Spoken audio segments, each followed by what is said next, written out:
importance of a man. I'm going to ask you as well. This,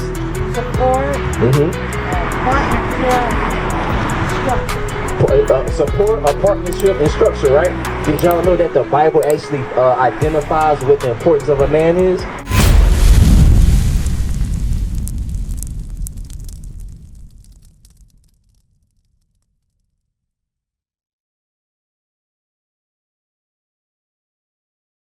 Hey, how you doing, sis? What was your name again? Anna. I'm Israel, Anna. It's one thing, I know the brother was touching over, going over Issachar, right? We'll come back to that. It's one thing I want to touch before you leave today. The thing is, y'all understand that y'all are Israelites, right?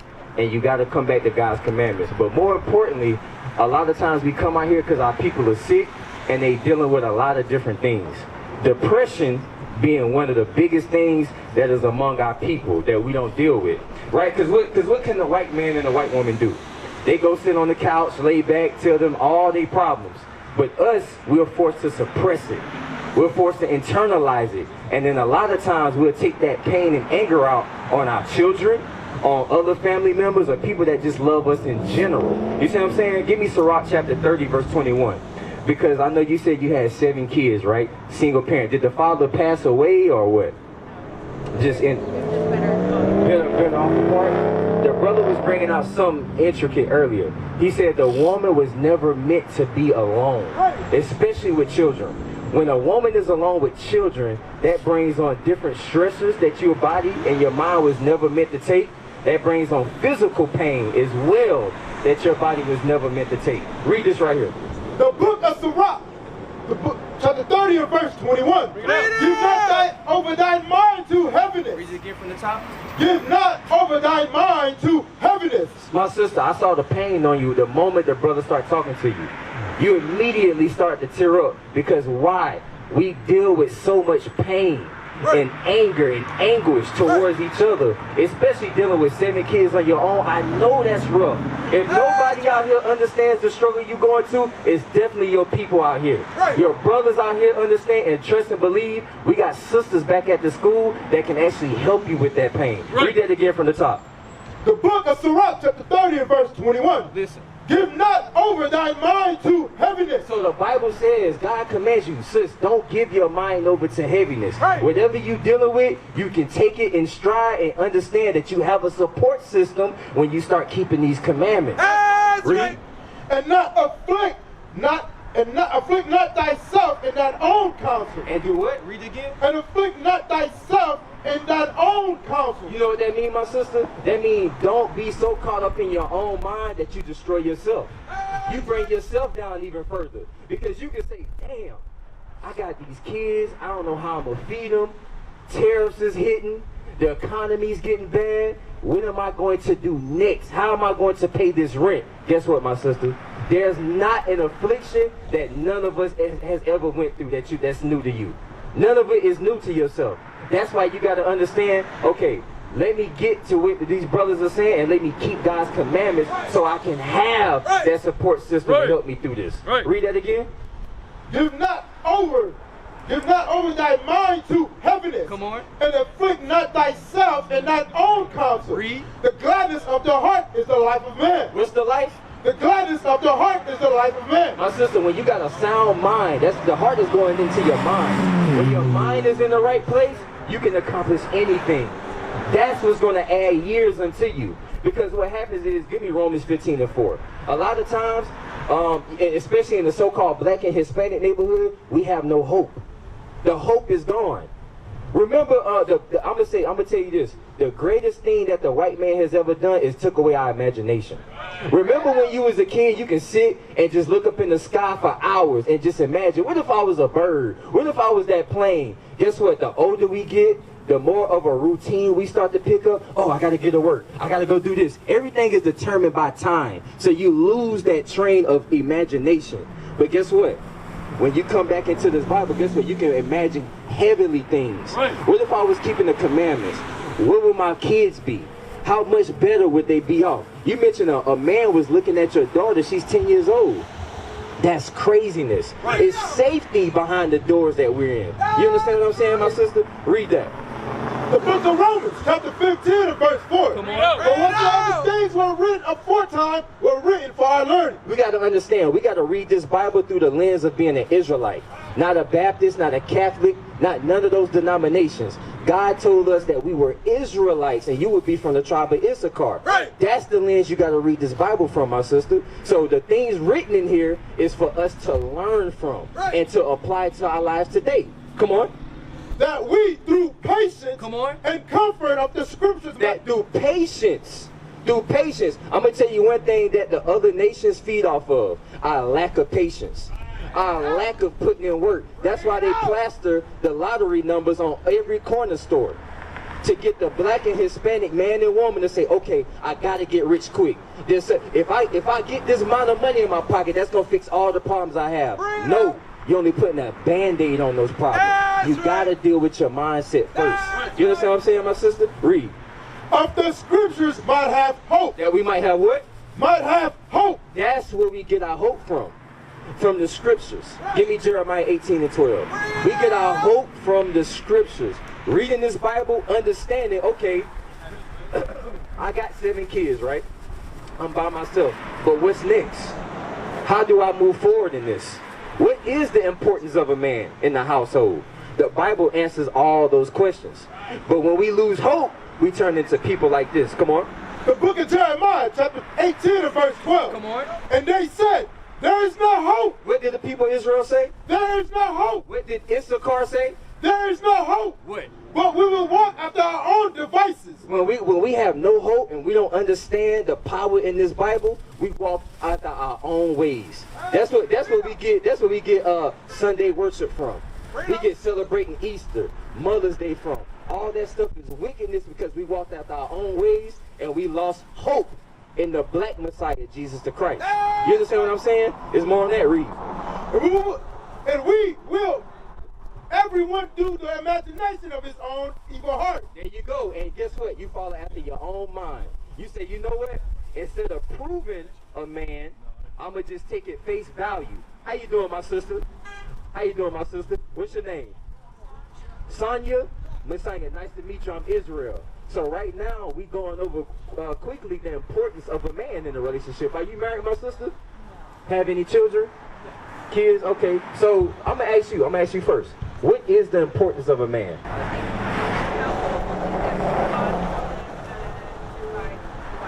Right. A provider, a protector, provide structure. And guess what? The kids act different when dad come around, don't they? Right. They straighten right on up. Am I lying? No, you're good. Yes, ma'am. What's the importance of a man? I'm going to ask you as well. Same thing. This. Support, partnership, structure. Support, a partnership, and structure, right? Did y'all know that the Bible actually identifies what the importance of a man is? And it's a lot of the things that y'all just mentioned as well. Watch this. Read Isaiah chapter 32, verse 2. The book of Isaiah, chapter 32 and verse 2. Come on. And a man shall be as a hiding place. A man should be a what? A man shall be as a hiding place. So, my sisters, a man is a hiding place. That's that protection that y'all mentioned. I'm just taking what y'all said and showing y'all that the Bible applies to us today. We've gotten so far from it because we've been told it's religious, it's the white man's religion, this, that, and the third, but the Bible is actually our history book. Right. And the women of old always understood the importance of a man. Right. That's why you had a man named, we were talking about him in the car, in the islands, Willie Lynch. Willie Lynch wrote a letter stating, guess what? To destroy the man, you got to break him and put the woman up first.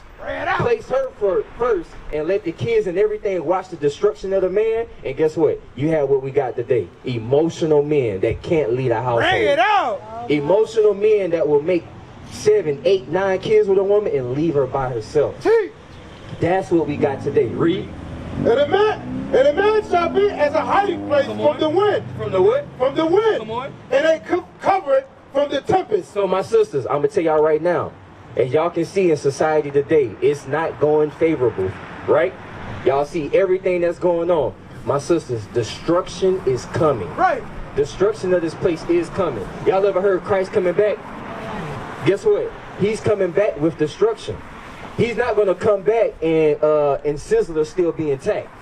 He's not going to come back in 7-Eleven. Elam's still going to be selling you all the honey buns and chewing gum. He's coming back and it's going to be destruction. But where will you find protection? An Israelite man, a man that's a part of this sign right here, keeping God's commandments. Right. That's going to be your hiding place. Breathe it out! As rivers of water in a dry place. Come on. As the shadow of a great rock in a weary land. And that's what a man going to provide. He's going to be as that cold water quenching your thirst. He's going to be as that shadow that's casted off by a tree, giving you, it make it feel like it's about 20 degrees cooler in the summertime. That's what a man provides. That's the importance of a man. Come on. And the eyes of them that shall see shall not be dim. And the ears of them that hear shall hearken. Right, and the sisters that didn't think they needed a man, they gonna know in that day, dang, I should have got with a righteous man. I should have listened to them brothers in purple that was reading the Bible and told me what was to come. Right. Y'all understand what I'm saying to y'all? What you got, my sister? What was that scripture you just read? Isaiah 32, verse 2 on down. What verse was you in? Verse 3. He read verse 3. Get me where it says, rise up, ye women. Verse 9. Yep. The book of Isaiah, chapter 32 and verse 9. Come on. Rise up, you women that are at ease. I'm going to tell y'all sister something, right? During the 60s and 70s, they had something called the feminist movement. Right? You had Amelia Bloomer, and you also had the lady that was part of the CIA. What was her name? Gloria Steiner. Gloria Steiner, right? She infiltrated the black community, right? And she also pushed to put Planned Parenthoods in all the black and Hispanic communities. Y'all understand what I'm saying? She also pushed what? Women wearing pants, women being strong, Me Too movement, I'm the head of the household. Those things were all to throw us off, the blacks and Hispanics. It was never meant to be that way. Y'all get what I'm saying? Read the scripture again, verse 9. Rise up, ye women that are at ease. Because being here in the West made our women become very comfortable with how they talk to men, how they dress, how they conduct themselves overall. Look at our younger sisters now, twerking. I was in the airport the other day. A sister, butt cheeks was out in the airport. I'm like, man, I wish they would just make a dress code. She wouldn't even be flying today. These are the type of things that we come out to correct in our neighborhoods and our communities. Y'all got it? Come on. Hear my voice, you careless daughter. Hear what? Hear my voice, you careless daughter. What's the Lord's voice? The Lord said, hear my voice, you careless daughters. He's talking about the women of the nation of Israel. That's right. He said, hear my voice, you careless daughters. What's the Lord's voice? T. Hold that. Deuteronomy 27 and 10. What's the Lord's voice? Is the Lord going to come to you while you sleeping and said, hey, my daughter, hear my voice? No, he's not going to do it. The Lord's voice been here for ages, decades. We ignore it. It's been on your nightstand. It's been on your dashboard of your car. Read what you got. The book of Deuteronomy, chapter 27 and verse 10. Come on. Thou shalt therefore obey the voice of the Lord thy God. Read. And do his commandments. That's the voice of the Lord. In this Bible right here, doing his commandments. That's the voice of the Lord. Give me Jeremiah 31:22. Jeremiah 31:22. I'm going to talk to the sister. I'm going to try to ask you some questions too. You got to go, my sister? Okay, real quick. You got to go till I know you got the baby. One law. Did he hit Deuteronomy 22 and 5 yet? Now, yeah, come on, let's hit it. I got to give y'all the law. I got to give y'all the law before y'all go. One law. So the laws that we're bringing out, and I want y'all to research and do more. These pertain to the women here on this sign. You so-called blacks, Hispanics, and Native Americans. Read what you got. The book of Deuteronomy, chapter 22 and verse 5. Come on. The woman shall not wear that which pertaineth unto a man. Now, I just went over it. Gloria Steiner, the feminist movement, they made pants cool for women. Prior to that, did your foremothers ever wear pants? Your great-great-great-grandmother? Were they ever in pants? No. Look at this sign right here. Where is it? I thought I had a dress one. Yeah, there we go. There we go. Check this out right here, my sisters. Oh, we good. Check this out. Look at this right here. These would be your foremothers right here. They always had on dresses. Even think about old movies back from the 50s, right? Like The Help. I don't know if y'all ever seen The Help. The sisters always had on dresses. You can put it down, officer. Appreciate you. So that's our heritage. The Lord gave us They gave y'all dresses to put on. Y'all are not supposed to have on pants. Come on, read. That which pertaineth unto a man. Because y'all not supposed to wear that pertaining to a man. Because when you go to the bathroom, right? How do you signify which is the ladies, which is the man, if there was no words written on it? The sign with the dress on it, right? That's how you know. That's biblical. Women are not supposed to wear pants. Because what's the zipper for? Why you got a zipper in the front of your pants? It doesn't make any sense. And guess what? 1 Timothy 2:9. I got to get it to them quick. They got to go. So 1 Timothy 2:9, applying Deuteronomy 22:5 will help men stop looking at your daughter a certain way in a sexual manner. Same thing if you got grandchildren or daughter. If you want to stop the sexual attention, stop wearing form-fitted clothes. God never wanted that for his daughters. Never. 1 Timothy chapter 2, verse 9.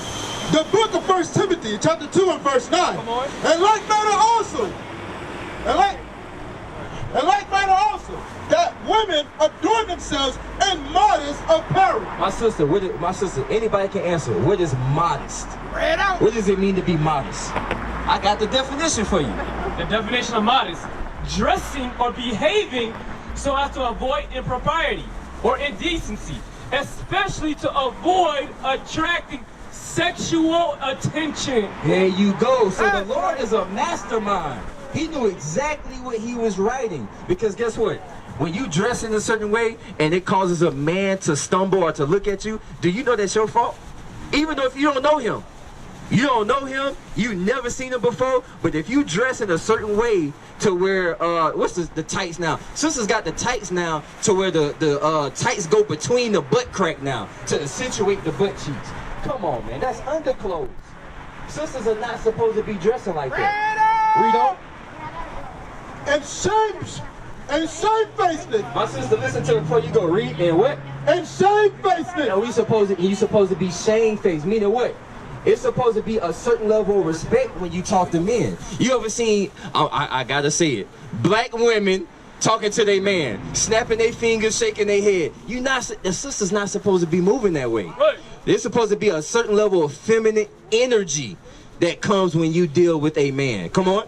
And broadly. Come on. Not with braided hair, or gold, or pearls, or costly array. So those things are fine to have, but let that not be the highlight of your appearance and who you are. Is your braids, your earrings, all the tinkling things, right? Let that not be the highlight, but what?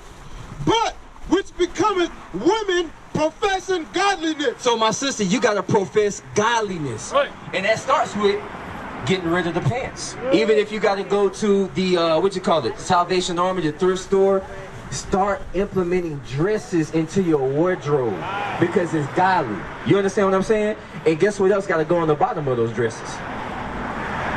Do you know? What did you see on here that was different? Guess what else got to go on the bottom of the dresses? What are these right here? Look at them. The men got them on their shirts, but the women got them on the bottom of their dress. What you think they are? Fringes. Right. Y'all see them on our shirt now. Fringes. You might say, well, those look like the things that come from Joann's, right? They look like curtain ornaments. But God actually commanded the children of Israel to wear fringes. Read that. What you got? The book of Numbers, chapter 15 and verse 38. Speak unto the children of Israel. Speak unto who? The children of Israel.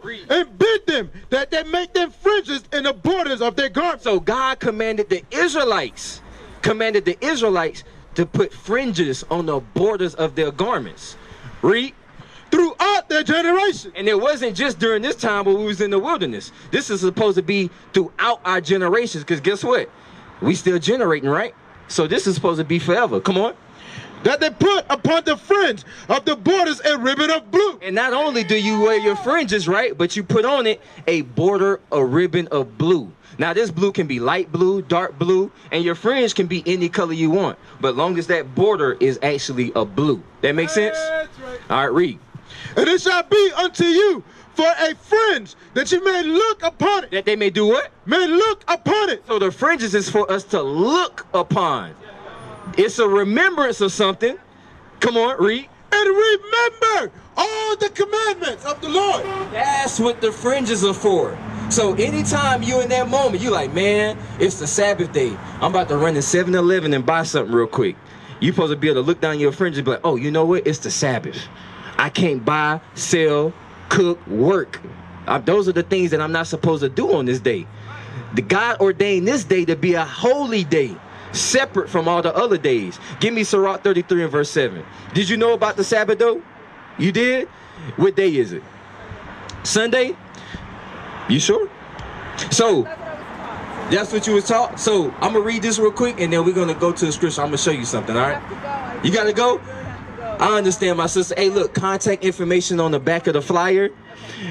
Contact the school. The school address is on the back as well. Please connect with the brothers here. It's an amazing group of brothers here, sisters as well, that can get you in the right state of mind, get you where you need to be at. All right? All praises, my sister. Read what you got.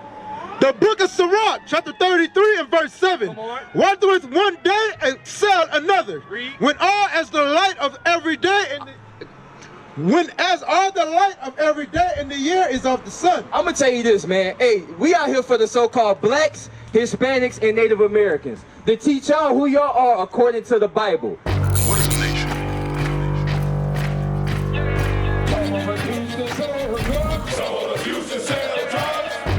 Nation is men leading by example.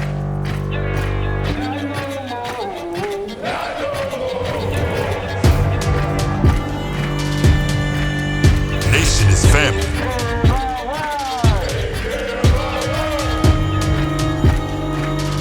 Nation is community. Nation is children with role models.